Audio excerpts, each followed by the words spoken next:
કેવડિયા ખાતે છેલ્લા ઘણા વર્ષોથી નાની નાની દુકાનો લારી ગલ્લાઓ ચલાવીને પોતાના પરિવારનું ગુજરાન ચલાવતા આદિવાસી પરિવારો પર આજે જ્યારે ભાજપની સરકારે ઉદ્યોગપતિઓના ઇશારે બુલડોઝર ફેરવી દીધું છે, જેની અમે નિંદા કરીએ છીએ અને અમે વખોડી કાઢીએ છીએ અને મૃદુ અને મક્કમ મુખ્યમંત્રીશ્રીને કહેવા માંગીએ છીએ, ગરીબો પર તમે મક્કમતાથી કામ લેવ છો ત્યારે તમારા જ મંત્રી ભીખુસિંહ પરમાર અને બચુભાઈ ખાબડના પુત્રો દ્વારા બીજેડ કૌભાંડ અને મનરેગા કૌભાંડ કરવામાં આવ્યું છે, એમના ઘરે તમે ક્યારે બુલડોઝર ફેરવવાના છો?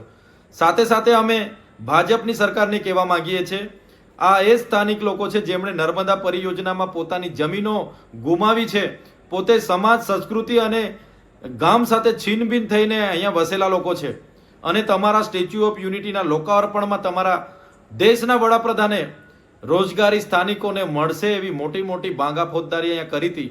તમારા સ્થાનિક સાંસદ અને ધારાસભ્ય એકતા રથ લઈને ગામડે ગામડે રોજગારીની મોટી મોટી વાતો કરતા હતા. આજે કઈ ગુફામાં સાંસદ અને ધારાસભ્ય છે? કેમ બોલતા નથી? સ્થાનિકોના પ્રતિનિધિત્વ કરવા માટે તમને ચૂંટેલા છે. ત્યારે સવાલ હવે એ થાય છે, અમે વિકાસના બિલકુલ વિરોધી નથી, પણ આદિવાસીઓના ભોગે વિકાસ થાય છે અને આદિવાસીઓને ત્યાંથી છિન્ન ભિન્ન કરવામાં આવે છે, એમાં અમે ક્યાંય સહમતિ આપવાના નથી.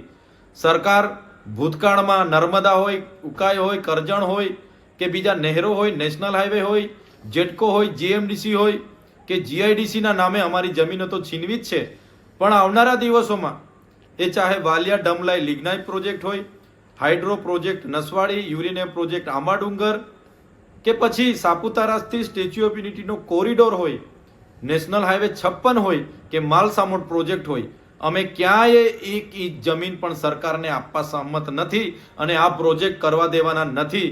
જ્યારે કેવડિયાના લોકો પર તમે બુલડોઝર ફેરવ્યો છે ત્યારે અમે સરકારને પણ કહેવા માંગીએ છીએ, આખા દેશ અને ગુજરાતના આદિવાસીઓ એમની સાથે છે. આવનારા દિવસોમાં તમારી જે માનસિકતાઓ છે, આદિવાસી વિરોધી માનસિકતાઓ સામે અમે લડવા માટે સડકથી લઈને સદન સુધી અમે લડીશું. અમે ન્યાયિક રીતે પણ લડીશું અને તમને જળમૂળથી ઉખાડી દેવા માટે પણ આદિવાસી સમાજ એક દિવસ બહાર આવશે. તે દિવસો હવે દૂર નથી.